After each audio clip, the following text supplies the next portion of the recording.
Good afternoon. Good afternoon. Hello. I need a gauntlet. Good afternoon, everyone. I'm Ezekiel Dixon Roman, and welcome to the Control Society Speaker Series.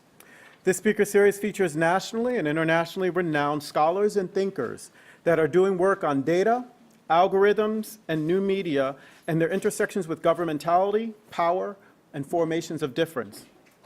Co-curated by myself and Jessa Lingle of the Annenberg School for Communication, Control Societies is supported by Provost Excellence through Diversity Fund Grant, the School of Social Policy and Practice, the Annenberg School for Communication, and the Price Lab for Digital Humanities.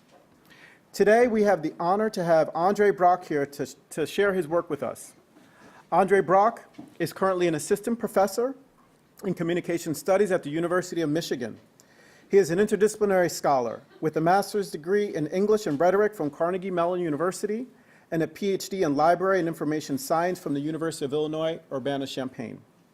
His scholarship includes published articles on racial representations in video games, Black women in weblogs, whiteness, Blackness, and digital technoculture, as well as innovative and groundbreaking research on Black Twitter.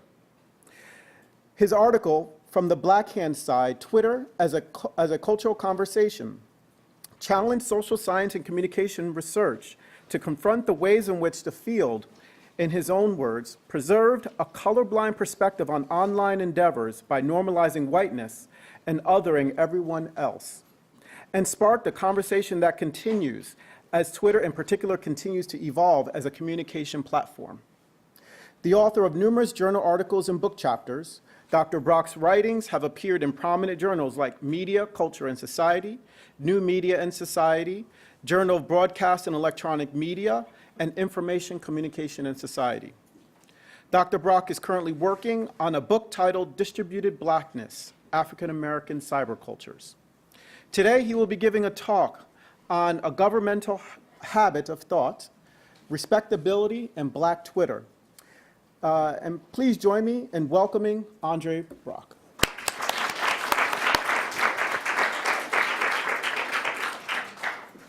Good afternoon. Nope, let's try that again. Good afternoon. Good. I need your energy to help give me energy, so you guys gonna have to play along. A few words of preparation. I talk fast. This slideshow is thus a little shorter than I was asked to do because I anticipate that there may be moments where you ask questions or just generally say slow down, right? So just a word of warning. All right. Maybe I should carry this mic with me. How about that? So I'm a show off. I don't really care for podiums, so I figured out how to connect my iPad to my laptop so I could walk around and look like I'm doing a TED Talk. Hopefully y'all are impressed. All right. So my title and much of the thinking that went into this presentation draws from an essay that has deeply influenced my work on the libidinal economies of Black digital practice. This essay, On Nigger Authenticity by Ronald Judy, offers the following claim. The nigger becomes the Negro through moral behavior or good works, founded on morality as a governmental habit of thought, or the police and law as internalized control. A portion of Judy's argument is that the Black community polices itself in order not to give the police any reason or cause to violate them. Community here is defined as a group of moral actors grounded in values to transcend the domain of things, right? Transforming the nigger thing, or the slave, to the Negro subject. By policing itself, the Black community seeks to avoid dehumanization at the hands of the state, resulting from the governmental linkages between Blackness, deviance, and criminality. Judy wrote this compelling argument in 1994, so it seems fair to assume that he wasn't thinking about Black Twitter, right? Or, I should be less informal, the digital's mediation and enactment of moral Blackness. I came here today then to talk a bit about how Black Twitter's digital practices particularly around Black respectability politics, can be understood as governmentality, but also as resistance. Historically, respectability politics has sought to modify embodied, sensual, and deviant Blackness towards standards of middle-class white behavior, which renders it curiously racist in both its depictions of Black female deviance and in its valorization of whiteness for political gain. In recent years, social media and online spaces have become a fertile ground for respectability adherents. I don't know if any of you have heard of Hotep Twitter, but we might talk about that a little bit later, right? A space where images of inappropriate Black behavior or representation can be recuperated with pithy admonitions to act right or do better. An analytics of government examining respectability adherents should reveal ostensibly rational goals executed through deliberate and systematic forms of thought, expertise, and knowledge. The programs that came up under this rubric are intended to transform and reorient Black bodies away from older folk ways to modernity and nationality, to achieve goals such as gaining access to the franchise, to become property owners instead of property, to avoid social death, and the ability to be heard as full-fledged participants in the American public sphere. I'm asking you today to entertain a libidinal economic analysis of respectability. I promise to explain that. One which unpacks the emotional impulses powering the machinations of political economic structures, institutions, and groups. I find that this approach has deep connections with Mitchell Dean's analytics of government, where one investigates the practices that try to shape, sculpt, mobilize, and work through the choices, desires, aspirations, needs, wants, and lifestyles of individuals and groups. I will pause to say, if any of you ask me about affect during the Q&A, I'm throwing this iPad at you. All right, we don't use the A word today. Okay, maybe we could, but in any case. It's worth considering that much of the libidinal energy powering respectability politics came from denial of prevailing stereotypes of Black women and Black men, denial of the libidinal energies of Black folk culture, and a curiously aware denial of the consequences of assimilating to white middle-class standards. From this perspective, what happens when respectability is performed in digital milieu? A little bit more about Black respectability. It's the performance of Black culture for two audiences, and Du Bois's double consciousness is usually available for people to reflect upon as I talk through this. Black bourgeoisie desiring to be modern, and whites who needed to be shown that Blacks could be respectable. It emphasizes reform of individual behavior and attitudes, both as a goal itself and as a strategy for reform of the entire structural system of American race relations. And these include, but are not limited to, dress codes, rap music, expressive culture, speech patterns, and public etiquette. At the time, it was juke joints and jazz, right? Failure to conform with these politics is equated with deviance and correlated as the rationale for racism, racist terrorism, and institutional discrimination. Black respectability politics polices, sanitizes, and hides nonconformist behaviors of certain members of African-American communities and individuals. So those of you who may be familiar with the Rosa Parks case, where she sat on the bus and they thought she was just a humble seamstress, but it turns out she is a seasoned organizer for the NAACP. Everyone who knows that story doesn't also know that Claudette Colvin was originally charged with the same crime 9 months earlier, but the NAACP decided that she couldn't be an appropriate test case because she was 16 and having an affair with a married man that she had gotten pregnant by, right? So they chose not to pursue her case. In doing respectability politics, you can see a fluid and shifting position along a continuum of African-American resistance. And my example, which you might have surmised from this slide, last December, Cornel West took it upon himself to issue a social media screed, as opposed to the typical academic outlet of the Journal or even an op-ed in the Washington Post or New York Times. He used social media to belabor Ta-Nehisi Coates for not being pro-Black enough. The conversation grew visible enough in both the media and online to engender the tweet on this slide before you, which shows how far respectability can go. This is a tweet by notorious racist, alt-right activist, Richard Spencer, who is here co-signing West's public chastisement of Coates. This tweet is believed to have been the reason why Coates left Twitter abruptly. right? At this point, he felt it had gone too far. How then to unpack the role of the digital in mediating Blackness and Black ideologies?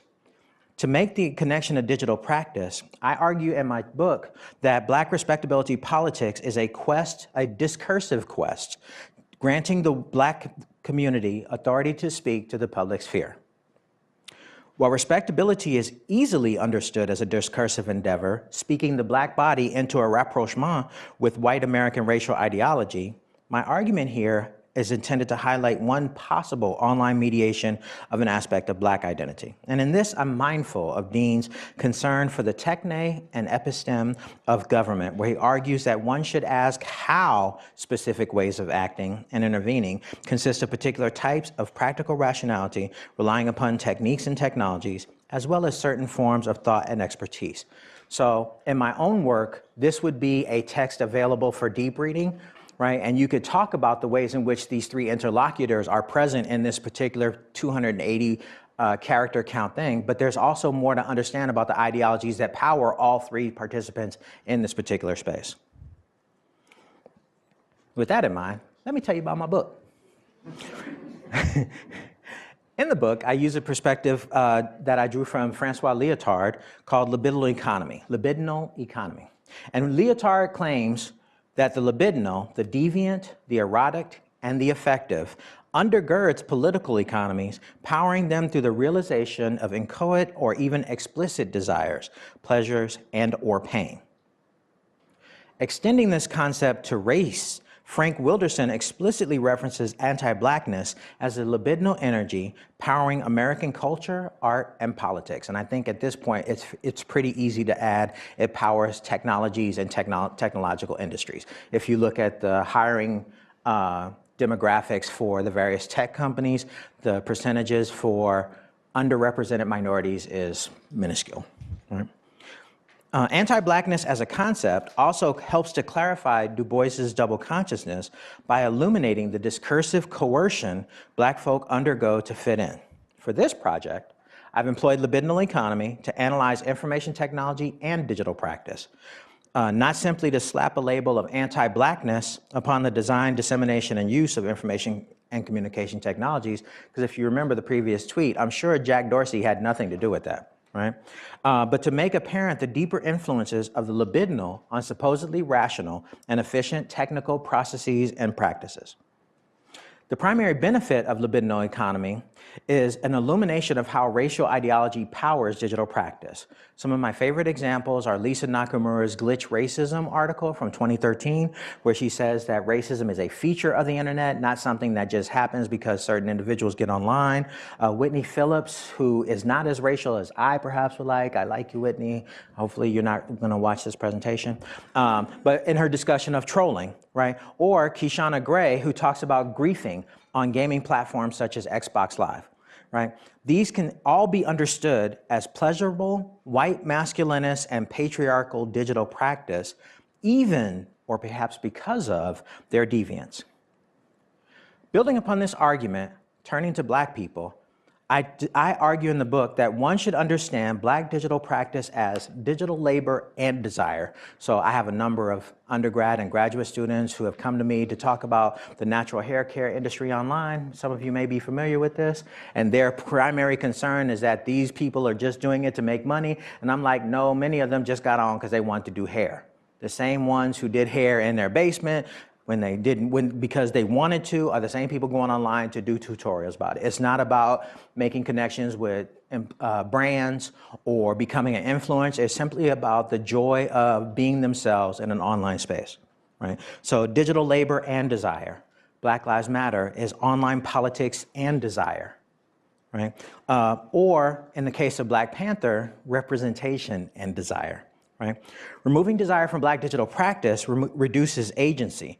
Right? We end up with a political economic space where online members become users or even worse, data. To clarify the ontological power of libidinal economy, because one, I have trouble saying libidinal economy over and over again, and two, Lyotard uses this word called jouissance that does not clearly translate to English, right? I'm employing the term pathos. While modern definitions of pathos revolve around sympathy and empathy, both of them are descended from the term, for Black digital practice, I'm evoking the Aristotelian definition. Aristotle argued that pathos encompasses the speaker's knowledge of the topic, familiarity with her audience's value and belief systems, preferred argumentation style, and techniques of argumentation. Pathos is stunningly relevant as a conceptual framework for the Black experience in the Americas. I say this because the United States is founded, as you know, on the cultural logos that Blackness is not an intelligible part of society. As such, ethos and logos were denied to African Americans based upon the ideological assignation of deviance to their embodiment. To counter these discourses presented as logical, juridical, and moral, Black discursive culture cultivated a warrant of pathos, emotional, embodied cognition to ground their identity. So Sojourner Truth yelling out on stage, "Ain't I a woman?" to me is a pathos argument, right? It's logical, she is a woman, but the reasons why she mounted that particular claim to me derive from pathos.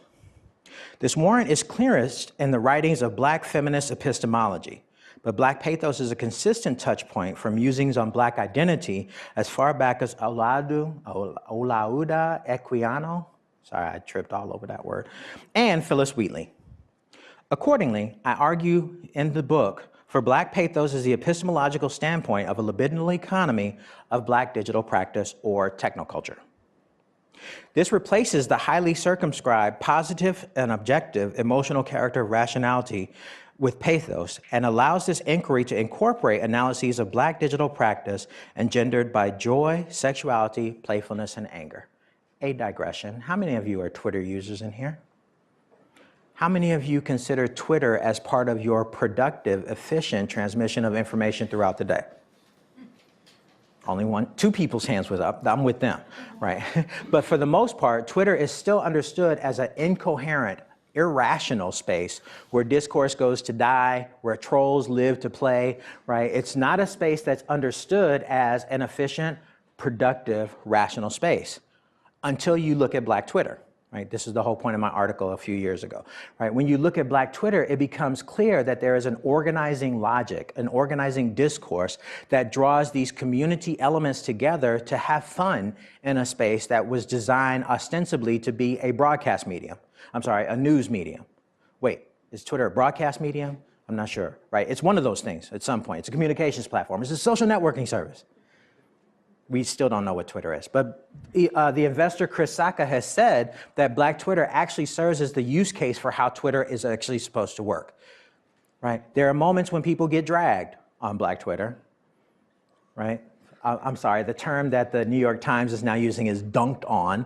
I don't really understand that. But I don't know why they want to take dragging. One of the things I'm writing at this moment, digression, which I'm really good at, is the concept of showing the receipts, which is a Black feminist epistemological moment where they have all the records of everything you've done wrong and they demonstrate them to you bit by bit as they make their arguments for how wrong you were.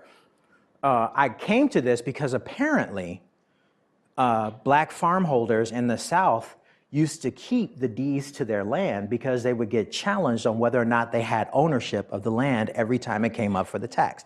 They had to show the receipts, right? So I found this to be an interesting way of keeping a tradition alive that may not necessarily be aware historically, but discursively, it is a phrase that has remained in cultural memory and is now being used on Twitter. Okay, back to the nerd stuff. I argue for Black pathos as an epistemological standpoint because standpoint theory encourages inquiries into the material, political, and social aspects of social structures. Furthermore, it is focused on the creation of group consciousness rather than shifts in the consciousness of individuals. In this fashion, we can tease apart the multi-layered warrants behind Black digital practice, which is published, distributed, and aggregated across digital and material social structures. All right. Time to be the Black explainer. How many people in here are aware of the influencer Aisha Curry? All the young people raise their hand. Most of the women raise their hand. Okay, I'm gonna see how this works. I have chosen a very genteel version of respectability politics to illustrate how it works in online environments. Aisha Curry is a professional chef, a lifestyle blogger and influencer, and just so happens to be the wife of two-time National Basketball Association MVP, Most Valuable Player, Stephen Curry. Now y'all know who Aisha Curry is? A little bit more? Okay.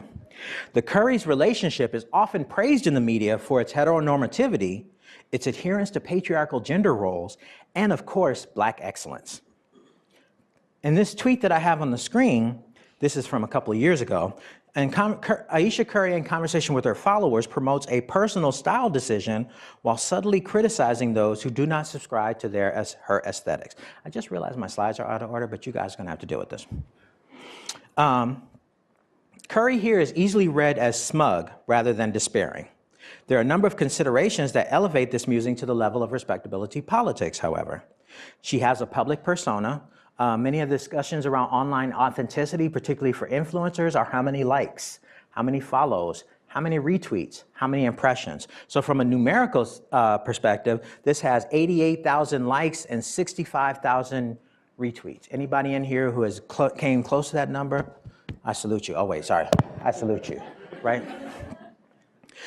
So her widely publicized appropriate relationship with an extremely popular and talented athlete who happens to be light-skinned, let's play colorism for a second, as well as her growing reputation as a lifestyle social media personality. She has a cooking show on the Food Network. Has anybody seen it? Or is it the Cooking Channel? I can never get those two separated, right? Okay, so she has a large following on Twitter and on Instagram, so any social media utterance she makes will be publicly scrutinized and interpreted as an indicator of her ethos, regardless of her initial intent.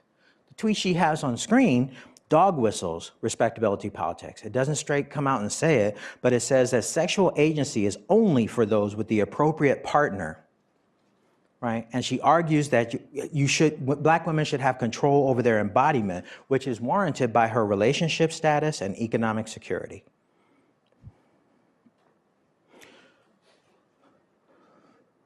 You know what? We're going to pause for a second while I make sure my slides are in order. This is why I love technology.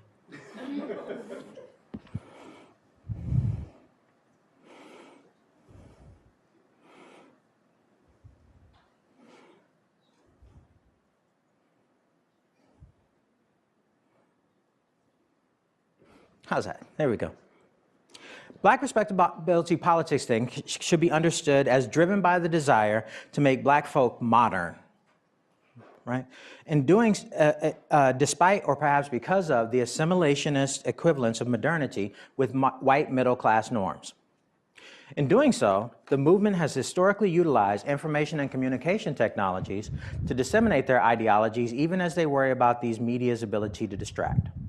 From HBCU radio broadcasts featuring gospel music, to newspapers and magazines like Ebony and Jet that promoted home economics educators to help Black women navigate the complex world of appliances, but also to middle-class framings of Black excellence through sitcoms such as The Cosby Show.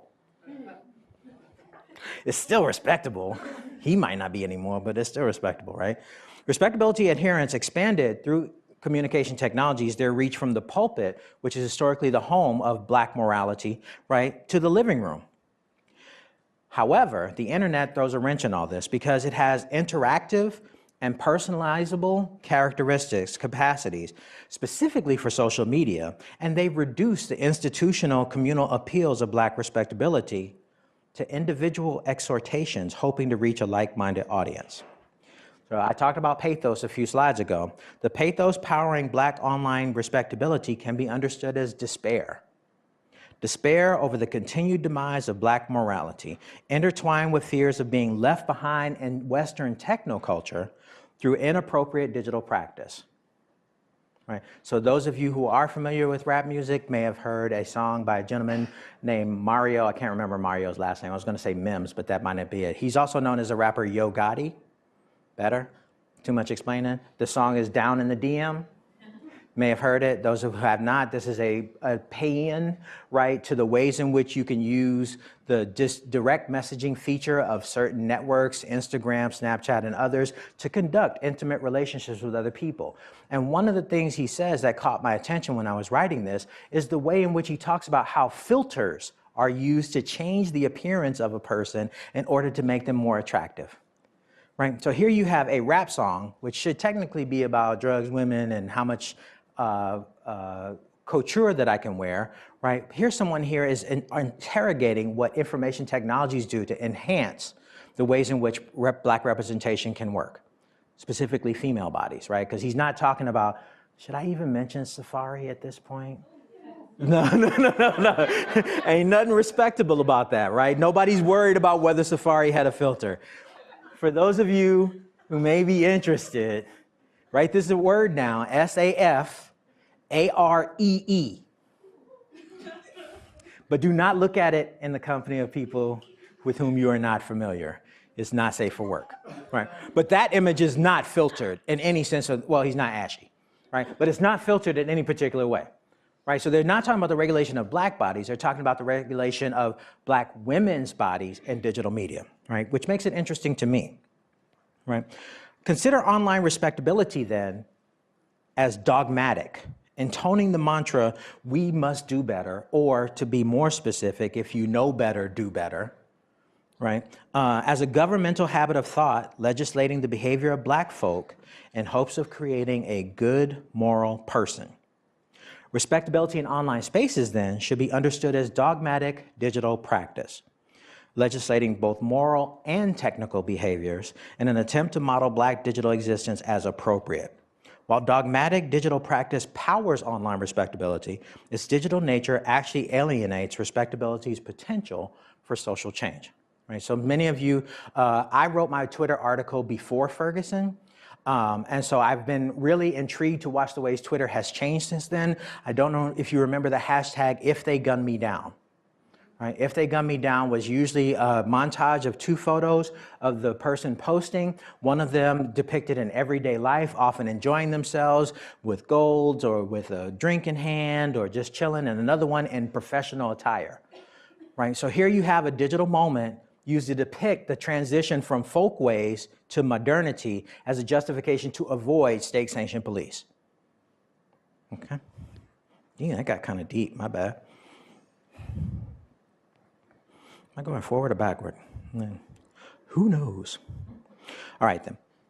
Black respectability can be understood as subversive and as discursive reclamation of black bodies from the violence of the white racial frame, using social scientific arguments to chivvy black folk along. And in the book, I talk a little bit more about this, particularly when I found out that there's this whole history of black talk radio. And there were two kinds of DJs, two kinds of announcers when radio first hit the black community. There were those who had the mellifluous, smooth tones of someone who was doing a Quiet Storm advertisement. They sounded calm and placid, smooth and ready to go. And then there was the ones that like, yo, how you doing? This is so-and-so, we about to have this party cassette off. And there was a distinct tension. Black respectability proponents did not like the slick talking, fast talking, word-wise DJ because they felt that that was old ways. So here you have another example of the ways in which they preferred certain types of performances on communication media, right? So back to dogmatic digital practice, it has subversive characteristics in part because of where it's hosted, right? It employs the non-productive technical media of social network practice to generate memes and distribute them across affinity networks. Instead of relying upon historically significant black institutions and their means of coercing moral behavior, so the church or education or the post office, dogmatic digital practice trades upon social network visibility, affinity networks, performance, and means. By this, I mean to say, if Aisha Curry hadn't posted this tweet, would we have known that she even had an opinion? Right? She'd been a very polished black representative of an affluent class. We would not have known her personal likes or dislikes. Right? Social media allows us that window into her opinions and ideologies for good or for ill. Right? Where historically respectability networks depended upon an ethos of black excellence as warrant for cultural change, dogmatic digital practice is handicapped by the democratization and individualization of social media. Remember Aisha Curry? We're back. Social media's two-way, performative nature abridges the moral private space that black respectability once laid exclusive claim to. It undermines respectability's claims for black empowerment through modernity and assimilationism. where peccadillos, misdeeds, and faux pas were once only whispered about or discussed in local third places, such as the stoop, or the salon, or the loading dock, right? Social media and entertainment blogs encourage Black folk to comment publicly about the Black elite using the same affordances that respectability adherents use, memes and affinity networks. Through this two-way performative discourse, dogmatic digital practice and its embrace of embodied propriety and of neoliberal notions of digital practice is frequently chastised, right, as being nearly indistinguishable from colorblind and racist technocultural rhetorics. Feminists, youth, queer folk, and others can speak back publicly and often vituperatively, this is one of the nicer responses to Aisha Curry, to respectability proponents in ways that were unavailable to them even 20 years ago. I realize that I skipped slides, so this presentation is much shorter than I planned to, but work with me. I began this presentation with the alt-right's embracing respectability politics, and I close with a quote from a recent, poorly shown, hardly seen movie, Black Panther. I'll let you read it for a second, and then I'll finish talking.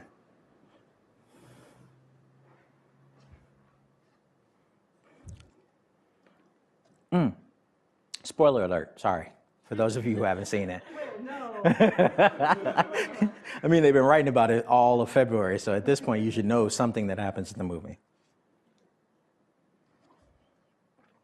Okay. I chose this quote because the movie illustrates some of the libidinal tensions of being an American of African descent. As Adam Serwer puts it, the psychic and cultural wound caused by the transatlantic slave trade. Black Panther, then, could be understood as a love letter expressing the longings and the dreams of those wishing to be grounded in a space validating their humanity. There have been innumerable think pieces linking the movie Black Panther to the comic Black Panther to the Black Panther Party. As a nerd, I can tell you Black Panther the comic came out 3 months before Black Panther the Party was established in Oakland, but I'm sure you knew that already. For this movie, director Ryan Coogler introduced a character, Eric Killmonger, who also has a history in the comics, right? But in the movie, his pro-Black sentiments, militant stands, and imperialist aims have led to his embrace by the extremist elements of Black online respectability, Hotep Twitter. Hotep Twitter is referred to by its detractors as ashy Twitter. Do y'all know what ashy is? I found this definition that I love on Urban Dictionary that makes so much more sense than what I would originally have said. Ashy is a reference to an aura of embodied negativity in status, being, or attitude. It also refers to the fact that you don't have lotion on, so your body feels uncomfortable, but I like that it's a negative attitude, right? In less polite terms, as opposed to ashy Twitter, Hotep Twitter is described as harboring a fetid mix of misogyny, internalized racism, and sexism, glossed over by pro-Black ideology. Now, of course, adherents of Hotep Twitter do not feel this way. Let me describe them in their own terms. Black Twitter watches TV. Hoteps read books. Black Twitter prays. Hotep Twitter prays and meditates. Black Twitter eats fast food. Hoteps consume organic products and minerals. Black Twitter is in love with the Kardashians. Hoteps are in love with self. Black Twitter drags. Hoteps uplift. Like, I just keep giggling every time I read through this. Hotep Twitter is fire and Black Twitter is ice. Black Twitter is stagnant like water that grows mold.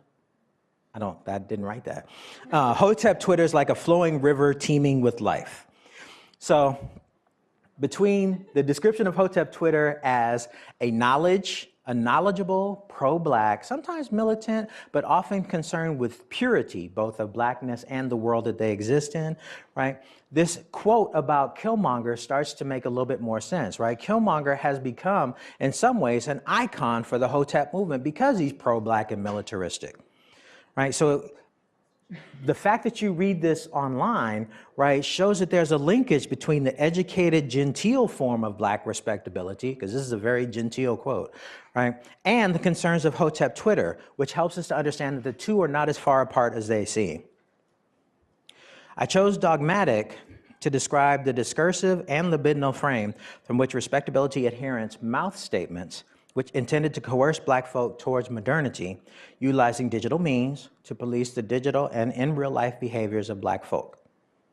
Not quite cyberbullying, occasionally humorous. There are many more examples that I could have used. One of my favorites, when I first started writing this, there was a moment when Lupita Nyong'o won an Academy Award, and an unknown Twitter artist decided to post an image of a Nicki Minaj poster in a young black girl's bedroom.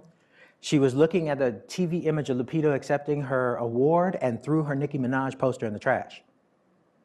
Right, so there are innumerable examples. There was a song that came out a few years ago by Ray Shremmerd. I'm not going to explain that, right? But the hook of the song was, "This could be us if you wasn't playing." Right, that particular hook has been repurposed on young women wearing their graduation regalia. Same hook, right? Another respectability call out. This could be us, a woman with an education. A young woman, of course, of childbearing age, if you wasn't playing, presumably doing ratchet things and not paying attention to your education and your health and the like, right? So the digital has this innumerable space for, and again, those are genteel examples, it gets much worse, right? But of the ways in which the digital can be used to power respectability, but also this space where people can push back on it. Although there has been little research on the actual effects of Black Twitter policing, right? Similar to the ways in which there's little research on the effects between Twitter usage and actual voting, like I'm still not seeing anything good that I would care to teach, right? I optimistically argue that Black Twitter policing is a communitarian action rather than a punitive one, right? One of the current complaints about Black women at this point in time on Twitter is that Black folk form lynch mobs when white people say things that are, not in their heart. Right? And so when Black people mobilize against them, that's considered a lynch mob, which has these really problematic connotations, right? That they form together like Voltron on Twitter and drag people down to the very depths of social media hell, right? That's not punitive if you consider the redemptive, restorative power that Twitter offers these folks to have a voice where they did not once have. Right? So Black Twitter's policing is emblematic of what I'm calling a satellite public sphere, one that is occasionally interested in mainstream events, but in many ways it just goes on and does its thing, right, without even really caring what else the world is talking about. How many of you know who Tyrese is? Right? See how few hands went up? And some people like, I know him, but I ain't claiming him. Right? Tyrese is extremely well known on social media because he has these views of how women should comport themselves, despite the fact that he's a baby daddy and has baby daddy drama, right? And so these things happen every day outside of the view of mainstream media and Twitter, but happen every day in Black Twitter, right? So a satellite public sphere, one that occasionally revolves into view with issues that are concerning, but for the most part, it has its own ritual drama and catharsis that it does. I surmise that Black Twitter's dogmatic digital practice simultaneously illustrates, incites, and performs coercive behaviors, offering a complex microcosm that can be understood through the lens of governmentality. Thank you.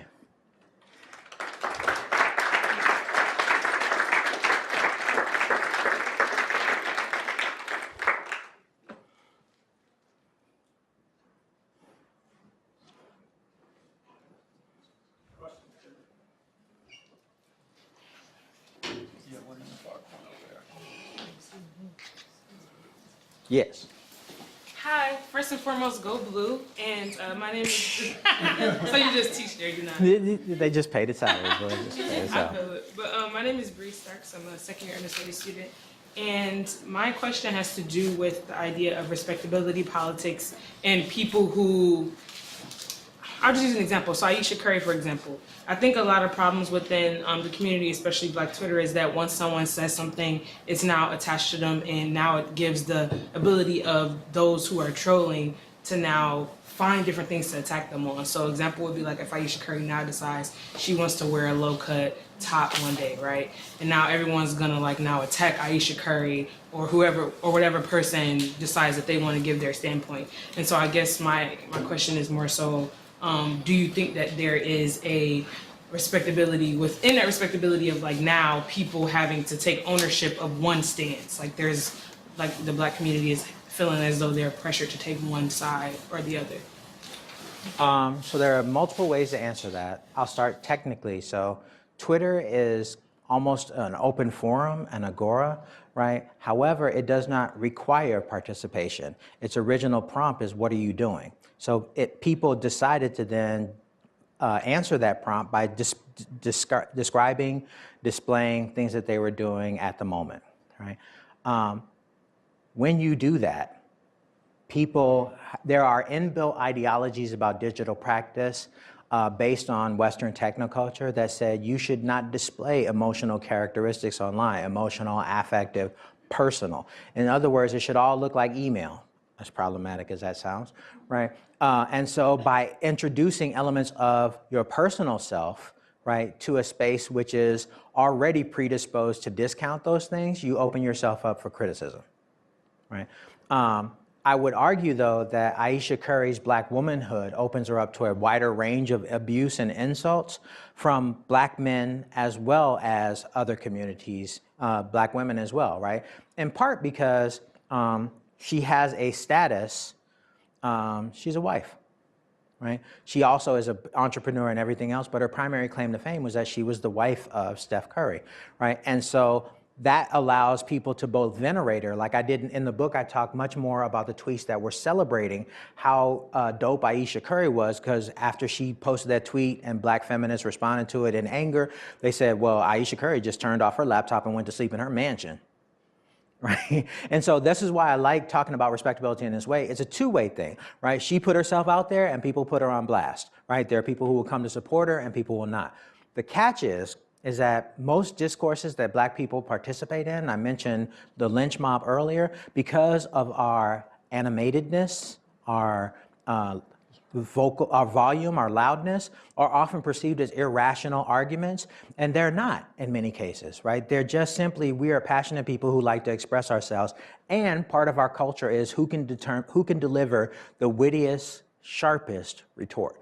Right, so if you understand it in those ways, a discursive community that's built around roasting people or joning on people, right, then you see a lot more of what happens with Aisha Curry. I will say, however, that women in general, women of color, specifically women of color who embody queer and disabled, they experience so much more abuse, it's not even funny, right? So there's a whole level. One of my friends, Tressie Cottom, talked about in a recent article how she had to get in her contract, which should be of interest to academics out here, when she negotiated her contract with her university, they built in a cybersecurity clause for her, right? Because she gets so much hate mail and hate tweets and phone calls and the like that they had to have her IT department set up a separate space to monitor her web traffic, right? And so the Black woman's body still catches a lot of heat online, right? That's part of respectability, but that's also a much wider symptom of the American cultural ideology that we live in. How's that? Thank you. Yes. Hi, my name is Melanie Hester. I'm a second-year social work student here at Penn. So I went to Spelman College, historically Black college.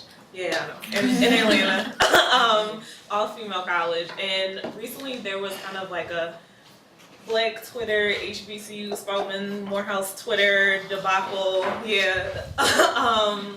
that I kind of felt almost ruined certain people's reputations because there have been a lot of rape accusations between Spelman and Morehouse, two historically Black colleges, one all-female, one all-male, and it's an issue that hasn't been addressed properly in the way that we see fit. And so people were naming names on social media, on Twitter, taking pictures of, like, they were putting people's names up around campus and their affiliations in different organizations and posting pictures on Twitter and just going. And I think, like, I felt like it was good that we were finally, speaking up about things that were happening, but also maybe some of these people were innocent and being dragged through the mud for no reason. And so how do you, yes, I'm just saying there might be a chance, but how do you have a social movement about something like that without potentially ruining the reputations of other people, or is that just the cost of doing business? It's a really fine line, and this is something that I deal with in my research as well. How do you talk about the invention and style of Black Twitter users without disclosing their personally identifiable information? Right? Do you show their usernames? Do you show their user IDs? Right? Do you find ways to de-link the information you're presenting about them from ways that they can be Google search, which happens so easily nowadays, right? And so this is a question. I will say that, in particular, the Me Too movement is almost an ideal example of some of the stuff I talked about today. A two-way movement where women and men are attempting to speak out against a culture of sexual harassment and rape, right, individually, right? And so they're using the tools that are available to them as individuals and social media to publish information about their assailants, right? That is problematic, although my tendency is to believe the accuser, not the person who is trying to defend themselves, right? Because in many cases, like as you've seen with the Me Too movement, some of these guys come up and say, well, I thought it was consensual. I thought we was cool, like, and so we often know that it's not, right? And so doxing is a problem. Spike Lee ran into that a couple of times, right? Where he published information of the wrong person when he was trying to locate people. Doxing is where you publish the public documents of, this is Penn, y'all know that, right? Where you publish the personally identifiable information of a person against their will, their home address, their phone number, their work address, their work phone number, their children's names, their social security number, right? All these things you can publish online because it's easily findable through search, right? And it serves, it's one, a chilling effect, but two, it's a violation of personal space, right? What you're talking about is a violation of the accused's personal space, to which I have not much sympathy. When I understand that, but it's more than just the accuser. It's like everyone who sees this is now also like a part of this. Not saying that I support the accuser, but people can get caught up in this. People can get caught up in that. But one of the most pernicious problems with rape culture is that many people stand by and don't do anything. So Michigan State is a really good example, right, where people knew about this guy's behavior for years. We're not even talking about the upper levels. We're talking about the mid levels, the people who work with this guy, and somebody say, I'm not really comfortable. And they're like, oh, Larry, he's quirky. Yeah. He's different, right? And so I think in many ways, this is a corrective to try to get people to know that if you see something, say something. Sorry, I had to do the New York thing. If you see something, say something. Don't just let it sit there and stank, right? Do something about it. And so I'm kind of on the fence about whether or not this is a good or bad thing. Just to comment on what you're saying, to me, with regard to rape and a lot of sexual assault, the criminal justice system, like who's not in the party right now? The criminal justice system. You never hear anybody talking about it from the criminal justice system. There's no tweeting. They're just trying to lay low. And so I think to some extent there's this vacuum for actual criminal justice around sexual assault. And we could talk for, people write books about that. It's very complicated. But Twitter, I think, is filling that gulf for better or worse in some ways. To me, like that's what I think anyway. And probably it's other social doing media. Exactly as and so it was designed. and it's doing that in some other areas too. And there are good and bad things about it. Right. More questions. Let me do my host first, and then I'll come back. No, he says you can go first. Okay. Come. Oh, thanks. First of all, thank you. That was really interesting and useful. So my question is, you briefly, just in response to one of the questions, talked about how queer bodies and disabled bodies then get more put on them, right? And so my question would be, like, have you found in your research that, like, when there's this, like, call that's like, we can do better, does that include sort of a normalizing discourse around disability and queerness, or are those, like, are queer bodies able to speak back to that, or disabled bodies able to speak back to that in that same way, and how do you see that happening? So it's not my particular area of research. I'd point to Elizabeth Elsasser's work. I can't remember the young lady's name at Northeastern, but her work is good too. I'll remember in a minute.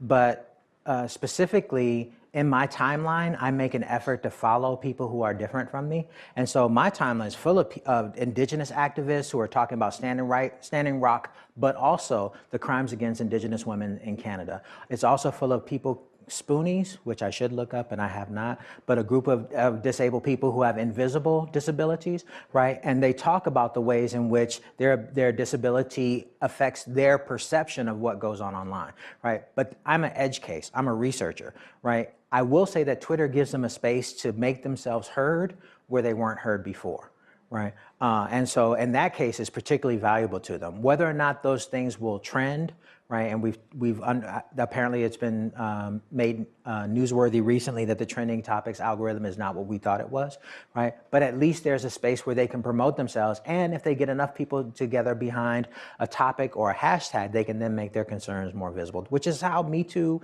really jumped off in the first place, right? And so, yes, maybe. Well, yeah, and I guess part of my other question is, do you see part of the discourse on Black Twitter to be like also sort of erase disability and queerness, or not really? Depends on who you talk to. Freelon, McElwain, and Clark did a study last year where they looked at how you could determine the composition of Black Twitter, and they found 6 different groups, including young people, educated professionals, Black women of a particular age, and so on and so forth. These groups could be understood as comprising Black Twitter, yet they had their own small ecospheres of discourse. So yes, depending on who you talk to, there will be people who who are ableist, right, and sexist on Black Twitter, but for the most part, I think I argue that we should try to understand it as a community interested in certain types of justice. You're welcome. So thank you so much for such a good, interesting, fascinating talk. Thank you for inviting me. I should have said that at the beginning. Absolutely. Actually, just so everyone knows, I tried to get him here last year. It wouldn't have been as good last year. So I'm super excited we got to hear this. So thank you. So my question, I think I have a 2-part question. The part of it is related to respectability politics and the notion of pathos. And so I'm really thinking about Evelyn Higginbotham's work and the ways in which Evelyn Higginbotham really connects the history of Black respectability politics to the church, in particular the Protestant church, and in particular, not just so specifically middle-class Black women conforming themselves in order to align themselves to middle-class white women of the elite Protestant church, right? And I'm really wondering about where you see the religious, or even particularly Black religious, coming in here, not necessarily even looking specifically for those signifiers or those tropes, but the ways in which they might become part of those very pathos that you're even speaking to, right? And I'm even thinking about here, I mean, you pointed to a couple that one might say are already touching the theoretical or sort of tangents or boundaries. Cornel West, or, scholar of Black religion, right? Not just a philosopher, really coming out of Black religion, Black religious studies, and Black theology in particular. And then actually, Aisha Curry. The Currys are known to be deeply steeped in the Black church. I mean, every bit of their Black respectability, their very embodiment, is very much so about sort of their own sort of embodied heir to the Black church itself. And so I'm wondering about, yes, how you're thinking about the religious, or in particular Black religion, in relation to pathos. And then somewhat similar to that, this is my second question. Your work, one of the fascinating parts about your work is what you're doing, and at least what I hear you doing, is speaking to or capturing, let me say, the multiplicities of Blackness, right? In a way that Michael Dawson did with Black visions, or specifically dealing with the multiplicity of Black ideologies, or political ideologies in the Black community, and also in a way that Kathy Collin also has done in her own work around marginalization, even politics of deviance. And again, also, Kathy even engages respectability politics as well. And so part of what I'm also wondering about is, what are the ways that you are theorizing, or at least conceptualizing, around the kind of subjectivities that are engaging in a kind of deviance as resistance, as Kathy would even talk about, right? And what are the ways in which you're thinking about them as political acts in and of themselves? Okay. It's a lot, sorry. No. I always do that sigh when I hear political, because why does the aim have to be political? No. I'm going in line with Kathy in many Right. ways, so yeah. So to answer the first part, I mentioned during the presentation that this becomes individual exhortations as opposed to institutional imperatives. So if you think of the declining numbers of church membership overall over the last 30 years, but also the corresponding rise of prosperity gospels and megachurches and communities, right?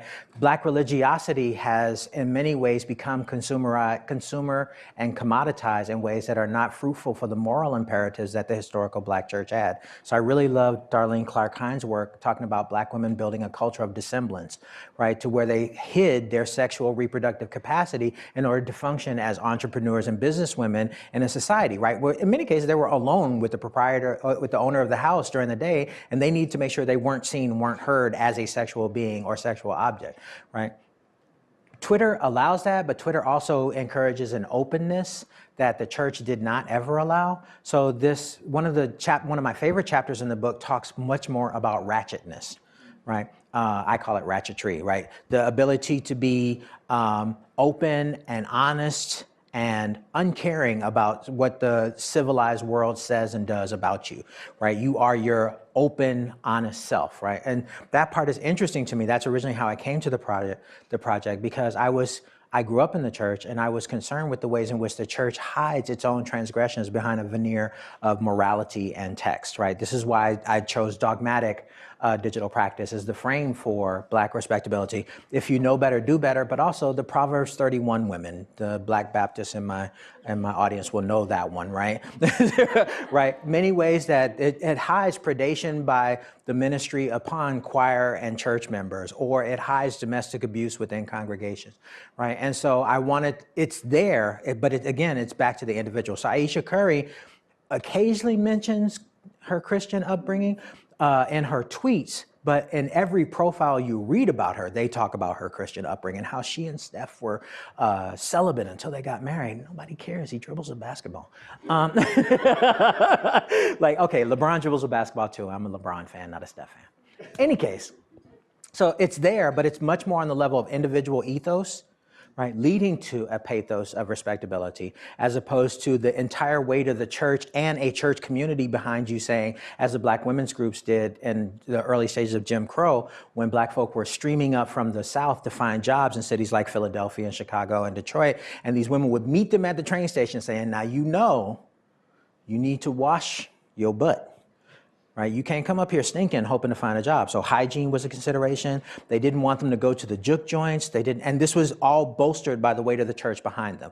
And I love Brooks Higginbotham's work. A lot of it is in here, but it's not in this particular presentation.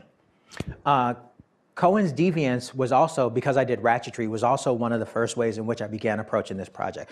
I love her statement on deviance. She also wrote that in '94, right? And she was particularly talking about hip hop, right? And the ways that these youth in these inner city communities who loved hip hop at the time, it was still kind of Afrocentric. Ice Cube had just dropped his second album, Death Certificate, that shows you my hip-hop nerdery, right? And so there was this concern that hardcore gangster rap was destroying whatever moral fiber the youth had, which is the same thing they said about jazz and rock and roll and the blues, right? And Cohen's argument is that we should actually take this deviance to be understood as an act of resistance against the ways that industrial society is trying to modernize these bodies in order to get them to fit in. Right? These kids were holding on to a culture that represented and validated them in ways that performed deviance to the outside world, but was coherent and consistent, logical and ethical within the confines of that world. So for me, deviance, in part, turns upon the perceived deviance of the African American community, but it also turns upon the deviance of Twitter itself. So I talked about earlier, Twitter is not a productive space. I mean, I can get lost in Twitter for days when I'm supposed to be doing my presentation. But in many ways, Black Twitter has made Twitter a coherent space through its cultural communitarian ethos, right? Performance of consistent tropes of discourse and invention and style, right? And so that happens. But I also argue that happens on Instagram and that happens on Tumblr, right? There are many ways that African American and people of color and queer fandoms have made these spaces coherent and productive for themselves while still being seen as deviant to the outside. 2 questions, 2 answers. Boom. Nailed it. More questions, comments? Come on, we got time. I still got, oh, hey, how you doing? Hi, good. Thank you for a great presentation. You mentioned, this actually sort of links up with what you just finished saying, I think. You mentioned at one point, thinking about the Black digital practice in terms of labor. This is when you were saying, you know, labor and desire, politics and desire. I wonder if you could talk a little bit more about how you conceive of these practices as labor. I mean, what you just described is a lot of labor, sort of construction of a space and norms. And, so could you just talk a little bit more about how you conceive of labor in this project? Absolutely. So I don't. In part because I have this long section in the book, my editor can tell you, where I rail against political economy, which wants to see our participation in any mediated environment as labor, whether it's we're sitting there and consuming the media products, or when it came to the internet, where we sit there and type. We do work that otherwise distracts us from the productive, efficient beings that we're supposed to be in other spaces to construct ourselves in these digital realms, right? And in many cases, in order to recuperate what Black folk were doing online, right? And this is drawn on my histories with community technology centers. I don't know how old many of you are, but many of these spaces were built so that Black people could go online, not to surf Facebook or Tumblr, but to learn Microsoft Word so they could get that good job, right? When the smartphone came along, particularly the advanced versions that you all have in your pockets or purses now, right? But also with the rise of social networking services themselves, Black Planet, AOL, Microsoft Messenger, Yahoo Chat, right? It was seen that people were doing the work of representing themselves in these spaces with no discernible outcome that a political economist could understand, right? And so I was trying to figure out how to talk about the things that people were doing, not necessarily as work, but as something pleasurable to themselves. So this kind of sort of answers your question from a few minutes ago. One of the things I've been drawing on is philosophers of race, particularly George Yancey, Linda Martine Alcoff, and Robert Gooding Williams. And Gooding Williams, to me, is particularly interesting because he says there's an intentionality to Black identity, right? It's not enough to just say that I'm Black. You have to do things that represent you as Black in a particular environment and a milieu, right? And I think that works across a number of contexts. He also says if you can do the work, if you can escape that Blackness, then you're not really Black, but I have a problem with that, right? What does this have to do with labor and desire? I argue throughout the book that Black folk are attending screenings of Black Panther multiple times, not because they want to do the work of Marvel Cinematic Universe and Disney to make this movie the highest grossing thing, although that did come across in my timeline, right? We have to support this in order that Black directors can continue to make tentpole movies, right? That was work, right? But instead, people are going because they see themselves represented on screen in a way that they have not seen them, and they enjoy it. I have so many pictures in my timeline of people wearing African-themed garb to go to this movie, right? And so that part to me is miraculous, right? Why is it that you spend so much time and energy doing something which ostensibly brings you no benefit? So that I say Black labor and desire. Politics and desire as well. So Black Lives Matter could not exist without late night Black Twitter, right? And late night Black Twitter, I write about it in the article, discovered around 2009 around the BET Awards, right? Where for the first time, this group of viewers used Twitter as a second screen to discuss everything that was happening in this award show, right? They're still viewers, but they're doing it because they love the show. They're fans of the show, right?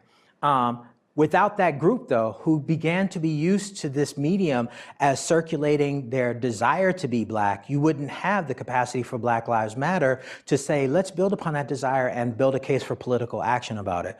I have papers that are still in process from like 10 years ago, where I was writing about groups like the Gina Six. I don't know if people are familiar with those, right? There were 6 boys in Gina, Louisiana, who ended up getting charged with mob action and assault because they fought some white kids over a noose being hung for a tree.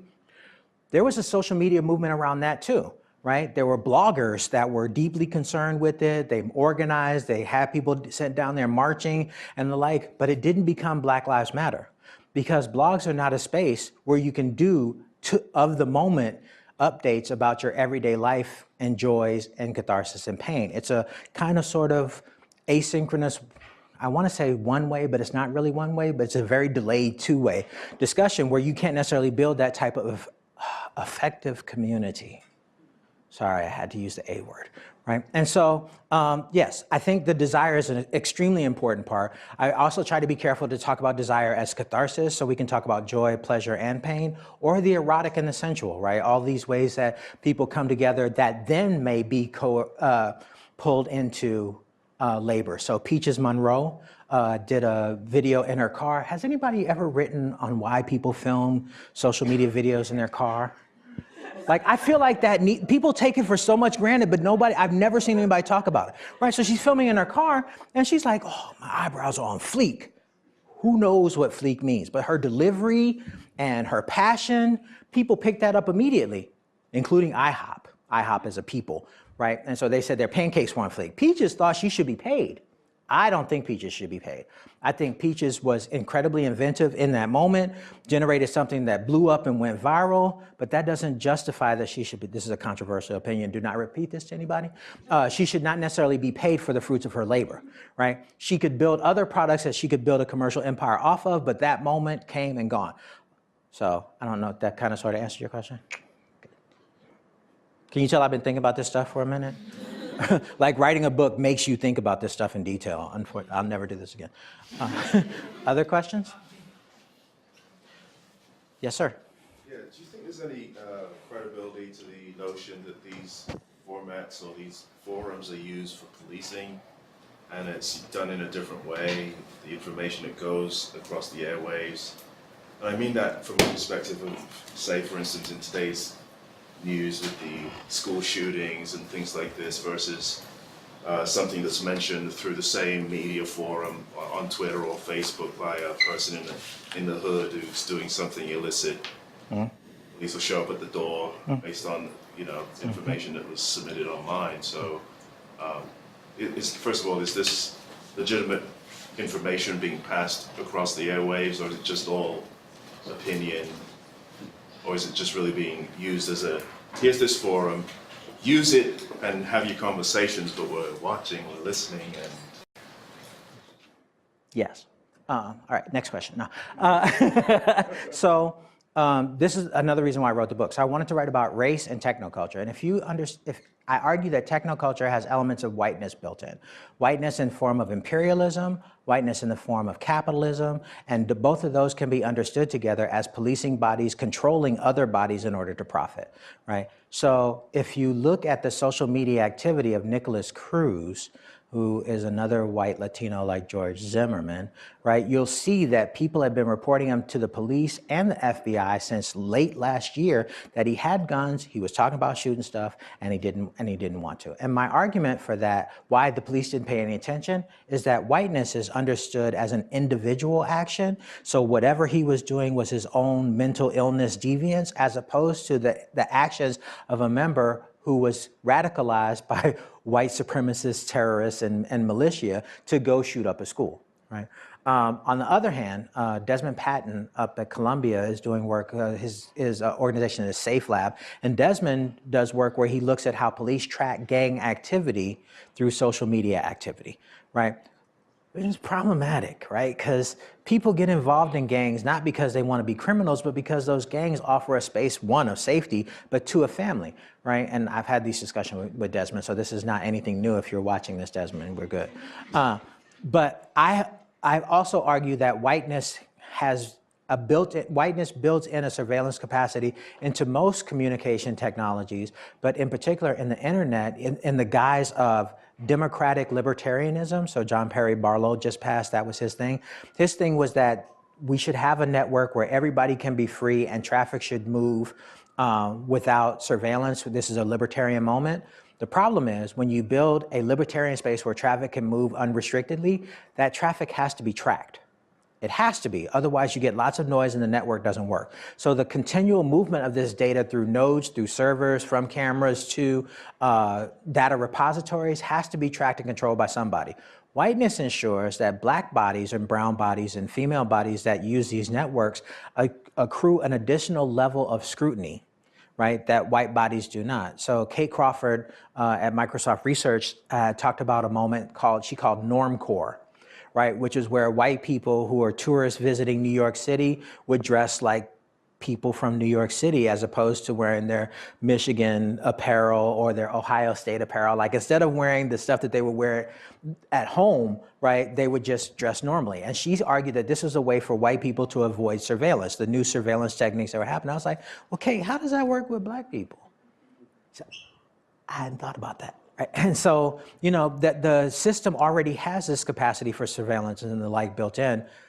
My argument is that even though it does, that should not stop you from living your life, right? And in the book, I talk about Althusser's interpolation, which is Fanon's interpolation, right? And so interpolation is the idea that you are always already constructed as a subject through whatever institution is viewing you, right? And his example was, he was walking down the street in his home country, and this white woman and her child were at this grocery store, and he passed by, and the little boy said, "Look, mama, a Negro." And he said at that moment, he felt trapped in his body, right? That was the only thing that he could be. I argue that Western technoculture is heavily invested in getting that recording of the Negro, right? And making it actionable in ways that are discriminatory, racist, and the like, right? There aren't necessarily a lot of positive applications for it. The good thing, though, and this is the reason why I read Alcoff and Gooding-Williams, they also talk about the possibility that, and this has connections to the internet, that recording, that moment when you were hailed. So how many of you are Facebook users? Still? Good. Right. Does your Facebook use encompass your entire life? Think about it. Most of it, right? A lot of it. It keeps your game playing, it keeps your likes, it keeps your videos, it keeps your pictures, it keeps your contacts, it keeps a lot of it, but that is not you. The you is the thing that happens after the hail. So the reason why Facebook has to keep recording you is because that you that they hail, that you that they call into being at that moment when you sign into Facebook and add your content continually changes. That's the part I wanted to write about for Black technoculture. The fact that even though we're aware of the hail, I'm trying to be all theoretical, I call this the post-present, right? Even though we're constructed at the moment of the hail, we're still looking to have fun in that few moments that we have that are free of work and family and everything else. How's that? Come on, I got time for one more. I'm hungry. Yes, sir. Yes, ma'am. What role do you think Black vernacular will play in the future? Do you think it's up to the world to adopt it and understand it and keep, trying to be meticulous about not forcing people to be one way or the other? And I say that because I don't know if you remember a few years ago, there was a video that went around about an individual that was giving a testimony about one of the shootings, and everyone was being super meticulous about the way that she gave her testimony and her ability to. Her partner was dead in the seat next to her. Right, and so with things like that, it seems as though we're still forced to speak in a certain tone or speak in a certain way, and we make jokes about having to assimilate or having to code switch, but I believe there needs to be a time where people just got to get with the program, or what? Because I don't know. I just feel like there is still an importance of certain parts of Black vernacular. And then, of course, yes, I think there's a lot of just slang that doesn't need to be included in everything. But I guess, I'm just wondering what your thoughts are on that. Are you asking me to solve Ebonics right here?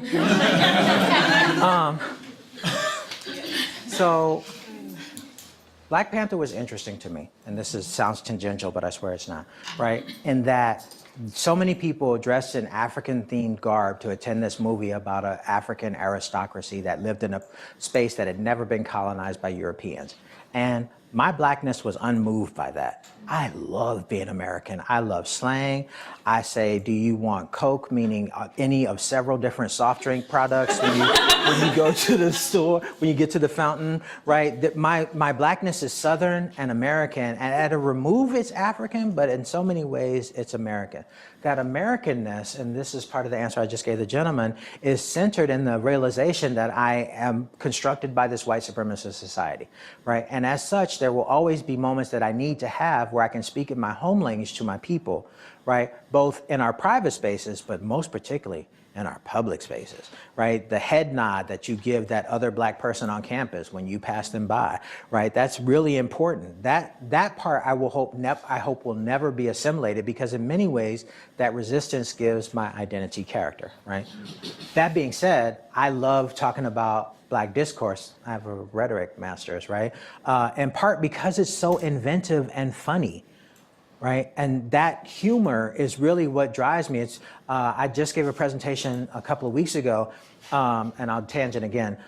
There was a tweet that was posted January 2017, Yahoo Business posted a tweet saying that referenced Trump needing to get a larger military presence, particularly for the Navy. Right? So the tweet said, Trump will need a nigger Navy. Look at your silence. Like, y'all are horrified. Like, oh my God. Now think about it. This respectable outlet, Yahoo Business, right, posting on social media to its investors, so feeding the aims of capitalists and investors, right, they made this typo, right, and used the N word instead of the B word, bigger. So there are a couple of ways you could see this. You could be offended, like many of my friends were like, how dare they, blah, blah. Or you could see it like Black Twitter saw it, like, oh, we finna go in on this. Right? And so one of my favorite tweets that came out of this is it referenced Trump, and Trump said, we're going to war to fight ISIS. And the interlocutor said, what you mean we, motherfucker? Like, hashtag nigger Navy. Right? So why would I ever want to give that up? Why would I want that to assimilate into the mainstream? Right? I love the fact that instead of being angry, they took this as a moment to talk about Black parenting strategies, like, mama, we finna go to war in the Persian Gulf, and like, do you have war money? Like, like all these kind of things that happen, I would never want that to assimilate. So I love the fact that our creativity, even though fostered and commanded by certain supremacist structures, is still savvy enough and interested enough to make jokes about it at the same time. Does that help? And that seems like a... I got one more. Okay, go ahead, sorry. So jumping off of that, how do we reconcile difference without alienating individuals or groups of people who may share our same experiences? Ooh. Like silencing those voices. What was the question? How do we reconcile difference in social media spaces? Or just in general? Come on, I can only talk to social media. Without silencing other voices. It's a difficult thing, right? To a certain extent, it revolves from a technical level on moderation policies, right? And so one of the interesting things for social media of the last few years is that alt-right trolls have been allowed to harass women of color, queer folk, saying, I'll kill you, I'll rape you, I'll do these things to you. And the various networks will say, oh, well, that's free speech, right? But when the people respond, these women or people of color or differently able folk respond and say, you're a Nazi, shut up, the service will shut them down, right? And so there's a technical way to talk about shutting down discourse that relies on ethical isn't the right word, civil, ethical, and moral possibilities for understanding that certain types of speech are not welcome, regardless of the interlocutor. There's a community one, though, and that social media gives us the impression that all voices can be heard simultaneously, right? In part because of the sheer amount of information that pours across your screens daily. Right, my email inbox is currently at 9,800, sorry, that was bad. Right, 9,800 unread messages, right? I'm sure some of you do inbox zero. I would demonstrate which finger that deserves, but I'm not gonna do that. But some of you do inbox zero. Some of you work really hard to manage the information. I do not. Right? And in part because I simply don't have the time or energy to address all the multiplicitous voices that are asking me to do something for them, right? At the same level, the attention economies of social media mean that some people are going to be heard and some people are not going to be heard. And it's an algorithmic problem trying to decide who gets to be heard, but it's also a community problem deciding which voices to elevate. So there was a way in which this was addressed not algorithmically when, Rose McGowan said that she was attributed as the leader of the Me Too movement, when Tarana Burke had come up with it 10 years before, and activists and other people point out that Tarana Burke had done this. That's not an algorithmic moment. It's simply making sure that the right people are attributed for their actions earlier on. So it's an individual level of altruism, right? To allow people to have that moment to speak. And that's not something that can be hard-coded in. It's also not something that people do, right? And so it's difficult. I will never say that social media will be a perfect space. Like, I constantly see passing through my timeline, Twitter is a trash fire. Because Twitter can be a trash fire, but Twitter is also the space where I see nigger Navy tweets and giggle, right? Or my favorite account, and you can go ahead and write this down because you'll love it too, We Rate Dogs, dog rates, right? Oh my God, I should have 7 puppies by now, right? Because they always show these cute puppies. I cannot photograph my dog like that. My dog always looks like the devil, right? But they always photograph these cute puppies, and that helps me get through the day when I have a presentation to do in 48 hours, right? It helps me get through that moment. So, I don't know. That was my answer. How's that? Okay. This one up. So I think about Judith Butler here, and the work she did around excitable speech, and in particular around censorship. Hmm? And part of what she argues is the problematic of censorship is that it forecloses the possibility of any kind of discursive agency, and particularly disrupting such ideologies, such as alt-right or whatever it might be. And so if, let's say, for example, if Twitter had just censored even those potential digital performative acts, then where would the possibility have been for disrupting, for challenging it? It's an interesting question. It almost comes back to a First Amendment question where the right has interpreted First Amendment to mean that they should have the freedom to say whatever they want to say, as opposed to understanding that you can say certain things but realize that there will be consequences to having them. That's not censorship, right? That's simply being made aware of the fact that what you say will harm people and how you should not necessarily be allowed to harm people. And so I guess I'm advocating for a golden rule of moderation, right? But maybe not quite that rosy glasses, altruistic, utopian.